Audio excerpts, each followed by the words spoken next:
Hola traders, análisis semanal grabado el martes 16 de abril del 2024 a mediodía hora central europea. Hay un parón en las bolsas, el dólar viene fuerte, Bitcoin tiene un rango temporal y el oro, que ha tenido algún evento de venta masiva pero sigue aguantando tendencia. Vamos a verlo todo con detalle como siempre, pero antes de continuar, si os gusta el vídeo, la mejor forma de hacérmelo saber es pulsando a me gusta y que os suscribáis al canal y así no perderéis mi análisis semanal aquí en mi canal de YouTube. Además, te animo a que dejes aquí abajo cualquier comentario sobre este análisis o cualquier petición sobre aspectos que quieras que trate en estos vídeos de análisis. Hoy, por ejemplo, trataremos el dólar contra el peso mexicano a petición de uno de los seguidores. Bien, vamos a ver qué ocurrió la semana pasada, una semana en la que hubo dos datos esenciales. El primero fue el IPC en Estados Unidos, que sorprendió para mal, y el segundo fue la salida de tipos de interés en Europa, que si bien no hubo cambios, el Banco Central Europeo anunció que no iba a haber cambios en los tipos de interés, Lagarde sí que dejó deslizar por primera vez en mucho tiempo que probablemente en la próxima reunión vayamos a tener una bajada de tipos de interés. Vamos a verlo pasando como siempre al calendario y fijaos, ese miércoles salió el IPC de Estados Unidos que sorprendió para mal porque ha tenido un cierto repunte. Puede no parecer mucho esas dos décimas, pero cuando viene no termina de caer y se mantiene claramente por encima del 3%, pues la verdad es que preocupa en el sentido de que los tipos de interés van a depender de la inflación, ¿no? Entonces, si las expectativas de inflación siguen siendo altas, lo que nos podemos encontrar es que tarde más tiempo en bajarse los tipos de interés, ¿no? Si a esto además le unimos que hay un mercado laboral fuerte y todo esto está afectando al mercado de bonos, pues porque el mercado ve que todavía no terminan de bajar los tipos de interés, la gente mantiene los bonos hasta el momento en el que se empiece a ver que los tipos de interés bajan y que además el gobierno americano tiene un enorme déficit y necesita emitir bonos del tesoro constantemente, está bastante saturada la oferta de bonos, pues bueno, todo esto está marcando un poco la dinámica que estamos viendo últimamente, ¿no? Estos últimos datos de inflación plantean dos posibilidades diferentes. Una es que veamos una inflación que continúa bajando, pero de forma irregular, lo que dirían los americanos bumpy, ¿no? Es decir, que va bajando, pero de vez en cuando tenemos algún rebote, como el que estaríamos teniendo los últimos meses, pero que ese descenso de la inflación estaría todavía intacto, ¿no? En un escenario así, si se cumpliera un escenario así, tendríamos un ritmo de bajada de tipos retrasado, pero continuarían las bajadas de tipos, ¿no? Una segunda posibilidad, se estuviera atascando en un nivel de en torno al 3%. Cada vez que salen estos datos de inflación y se confirma que siguen por encima del 3%, se refuerza esta posibilidad, esta segunda posibilidad más pesimista, ¿no? Sin evidencia que la economía se esté desacelerando notablemente y con una inflación por encima del 3% en Estados Unidos, podría eliminar la posibilidad de que haya nuevos recortes en los tipos de interés de Estados Unidos. Es decir, si la economía está aguantando bien, tenemos un nivel de desempleo muy bajo y la inflación sigue elevada, para acá y bajar los tipos de interés, ¿no? Esto se ha notado en las encuestas de FedWatch sobre lo que se está esperando, lo que el mercado espera que hagan los tipos de interés en las próximas reuniones. Y si volvemos a mi pantalla, podemos ver que, aquí lo podéis ver, podemos ver que ha habido un cambio notable, ¿no? En la semana pasada estuvimos comentando que en junio el mercado esperaba mayoritariamente que hubiera una bajada de tipos de interés, por lo menos un cuarto de punto, ¿no? Sin embargo, se ha trasladado, ha habido un cambio de opinión brusco y ahora mismo el 77% de los encuestados opinan que los tipos de interés en la próxima reunión de junio permanecerán iguales. Es decir, que ahora dentro de 15 días que hay reunión se mantendrían iguales, pero es que dentro de algo menos de un mes que vuelve a haber reunión también se mantendrían iguales, ¿no? Pero es que es más, las encuestas piensan que lo más probable es que en la de julio el 51% opina, más del 51%, que en la de julio tampoco habría tipos de interés, ¿no? Bajada de tipos de interés. Con lo cual ahora mismo el mercado está descontando que la primera bajada de tipos de interés no se produciría hasta septiembre, ¿no? Es decir, la mayoría, 45 por aquí, 22 por aquí, 3 por aquí, la mayoría consideraría que hasta septiembre no se producirían las nuevas bajadas de tipos de interés. Esto es lo que está determinando precisamente el movimiento de fortaleza del dólar que estamos viendo en los últimos días, ¿no? Luego lo veremos en los gráficos. El jueves tuvimos salida del IPC en China Ese IPC continúa débil y de hecho podemos ver cómo continúa la deflación en el IPC mayorista, el llamado PPI, y por lo tanto, bueno, de momento la inflación bastante controlada en China, ciertos aspectos se podría seguir considerando deflación. Salieron los tipos de interés a las 2:15 en Europa, como digo, se mantienen los tipos de interés, pero Lagarde da por primera vez una indicación clara de que en junio podrían bajarse los tipos de interés, ¿no? Sabemos que el Banco Central Europeo no le gustan las sorpresas y suele ir anticipando sus movimientos, ¿no? Y de hecho también dijo que algunos consejeros ya han propuesto bajar los tipos de interés en la pasada reunión, ¿no? Si sigue bajando la inflación, pero no bajan los tipos nominales, es decir, los tipos que marca no solo el Banco Central Europeo, sino también el mercado, lo que ocurre es que los tipos de interés reales, es decir, la diferencia que hay entre los tipos de interés y la inflación, podrían volverse demasiado duros, ¿no? En un entorno así, podrían endurecerse las condiciones mucho más de lo que hubiera previsto el Banco Central Europeo, ¿no? Y precisamente ahora mismo eso es lo que está mirando. Sería de las pocas veces, si baja primero los tipos de interés el Banco Central Europeo, sería de las pocas veces que se van adelantando a la Fed, ¿no? Normalmente van un poco a remolque y actúan con bastante retardo, ¿no? Pero lo cierto es que la inflación podría mantenerse alta debido a que hubiera nuevos cambios en la economía mundial, tensiones comerciales, reducción de la fuerza laboral, como estamos viendo que está ocurriendo sobre todo en Estados Unidos, ¿no? Pero de momento, ahora mismo el mercado, a raíz de las palabras de Lagarde, y también parece que por lo que piensan el resto de consejeros o la mayoría del resto de consejeros del Banco Central Europeo, lo más probable es que en la próxima reunión del BCE en junio vayamos a ver una primera bajada de tipos de interés. ¿Qué es lo que ocurre? Vemos mantenimiento de tipos de interés probablemente por parte de la Fed y probablemente bajada de tipos de interés en Europa. ¿Eso qué es lo que provoca? Desequilibrios en las cotizaciones de las divisas, movimiento, traslaciones de capital desde Europa hacia Estados Unidos, donde los tipos de interés serían más altos en términos relativos, y por lo tanto diferencias en la cotización del euro-dólar, del dólar index, etcétera, ¿no? Es decir, un nuevo fortalecimiento del dólar. El viernes tuvimos también salida del PIB en el Reino Unido. De nuevo, datos malos, datos muy malos. Se esperaba el 0.3 y ha sido el 0.1. El año pasado cerró con recesión y este año no termina de despegar, ¿no? Estamos viendo que ha tenido también un primer trimestre malo, ¿no? No obstante, la economía británica, aunque todavía está haciendo la digestión del Brexit, ojo, porque sus fundamentales, o sea, es una economía bastante resiliente, no tanto como la norteamericana, pero sí es bastante resiliente y en cualquier momento podría empezar a tener cierta reactivación, aunque es verdad que depende muchísimo de lo que está haciendo la economía europea. Puede que el Brexit se haya consumado, pero lo que no se ha consumado es la enorme dependencia que tiene de la economía europea el Reino Unido, ¿no? Esta semana tenemos varias noticias importantes. La primera, la salida de ventas minoristas que salió ayer lunes, muy buenas. Seguimos viendo buenos datos en la economía americana. El martes ha salido esta mañana una batería importante de datos en China, la producción industrial que sigue creciendo con cierta fortaleza.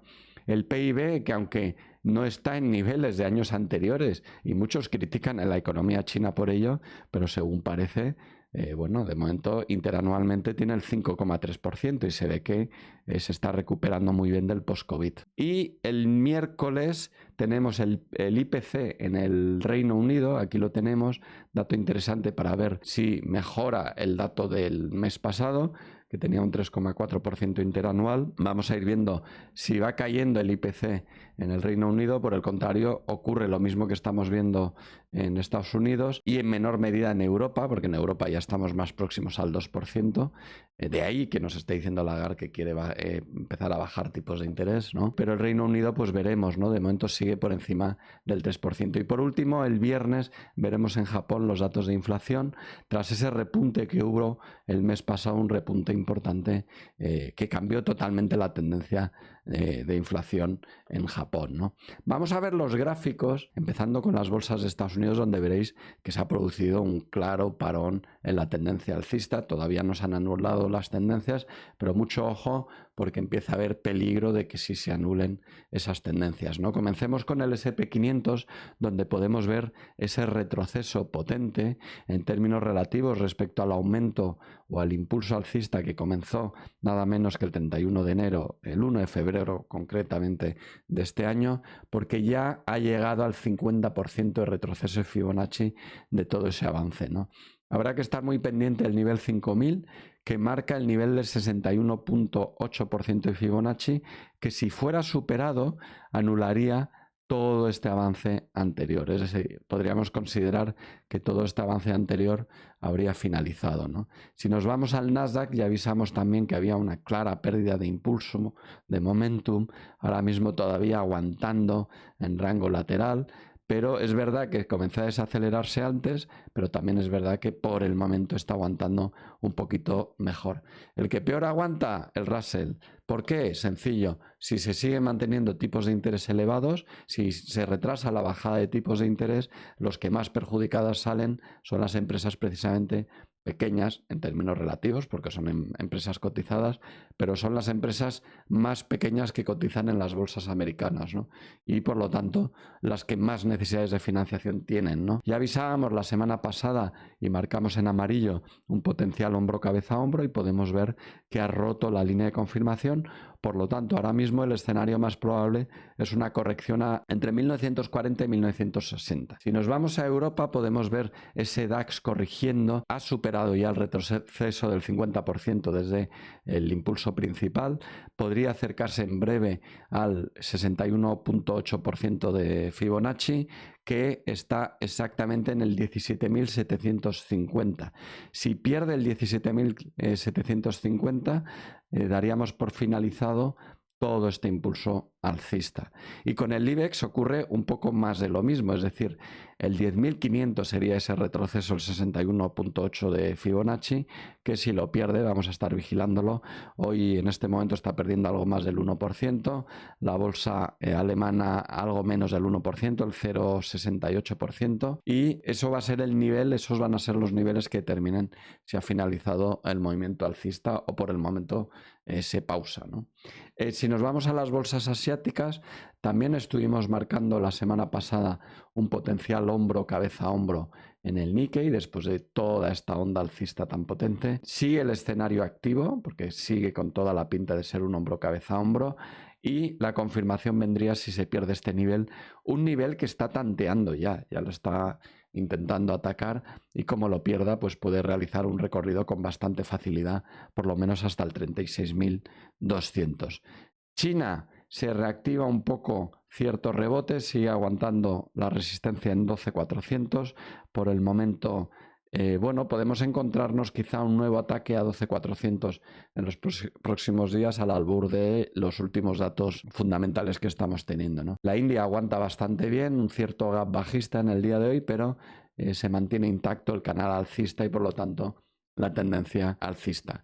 Vámonos con las divisas, donde podemos ver eso que os decía en la introducción, ese fuerte impulso alcista del dólar americano, que ya está en tendencia. Desde esta nueva onda que ha realizado en los últimos días, podemos decir que está en tendencia porque tenemos máximos crecientes y mínimos también crecientes, ¿no? Por lo tanto, tendencia alcista en el dólar index, próximo nivel a vigilar el 107 en cuanto a dólar index. Si nos vamos al euro dólar, de nuevo lo mismo, en este caso invertido, tendencia bajista, mínimos decrecientes, máximos decrecientes, y próximo nivel a vigilar podría caer con cierta facilidad hasta el 1,055. Y la libra dólar, más de lo mismo, tendencia bajista, mínimos decrecientes, máximos decrecientes, pierde el soporte que tenía en 1,25 y su potencial de bajada ahora mismo la primera parada podría estar en 1,23, ¿no? Dólar yen, fuerte tendencia alcista, el dólar es el que está tirando del par hacia arriba,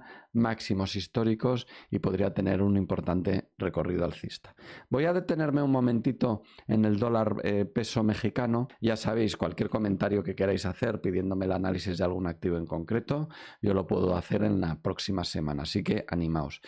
Si nos fijamos en el dólar peso mexicano, por fundamentales ha habido una fuerte tendencia a fortalecerse el peso mexicano, ¿no? Y veréis en el gráfico una caída en el dólar peso mexicano. ¿Por qué? Porque implica caída del dólar respecto al peso mexicano, fortalecimiento del peso mexicano frente al dólar americano, ¿no? ¿Por qué? Pues muy sencillo. Los tipos de interés en México han estado bastante altos, ¿no? Han estado por encima del 11%, cuando en Estados Unidos pues no han estado a niveles tan elevados. Pero es que la inflación está relativamente controlada en México, ¿no? Sigue siendo algo elevada, pero estamos hablando de inflaciones del 4% aproximadamente, ¿no?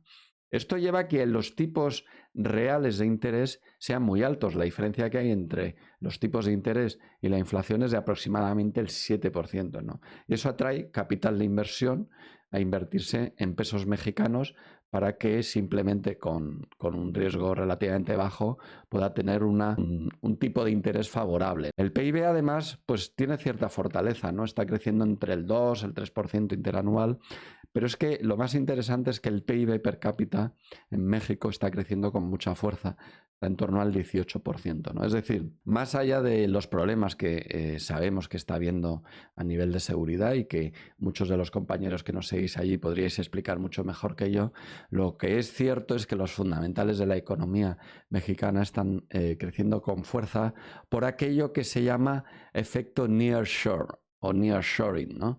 Que es la proximidad a Estados Unidos, el hecho de que muchas empresas americanas hagan outsourcing o trasladen su producción o servicios a Estados Unidos para competir mejor en costes y obtener mejores beneficios, mejores costes, está arrastrando también a la economía mexicana. Y puesto que la economía americana está con fuerza y además el nivel de empleo ahí es muy alto, el efecto nearshoring se está acelerando, ¿no? Porque la única manera de encontrar profesionales cualificados a un precio razonable para lo que pueda necesitar la economía americana es yéndose fuera.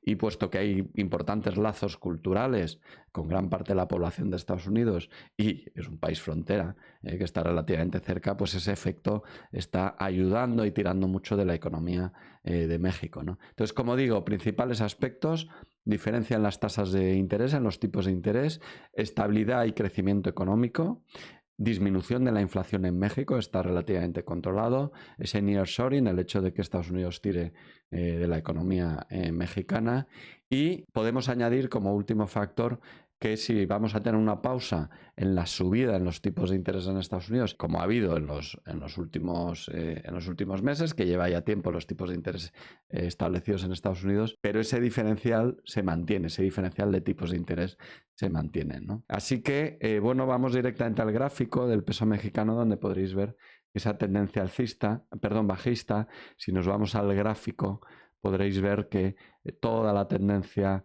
Esto es en gráfico semanal ahora mismo y podéis ver que la tendencia bajista está desde la segunda parte del 2022. Ha habido algún rebote puntual, ¿no? Si nos vamos ahora a gráficos diarios, veréis más claramente la tendencia bajista y podréis ver también que en los últimos días está habiendo un cierto rebote del dólar respecto al peso mexicano, pero que es un rebote temporal. Por el momento la tendencia bajista sigue vigente. Lo más probable es que en el largo plazo, por el momento, continúe la tendencia a fortalecerse el peso mexicano y en algún momento, sobre todo si se producen movimientos de bajadas de tipos de interés en México, podemos encontrarnos, y además podría ser un movimiento defensivo para empezar a defenderse.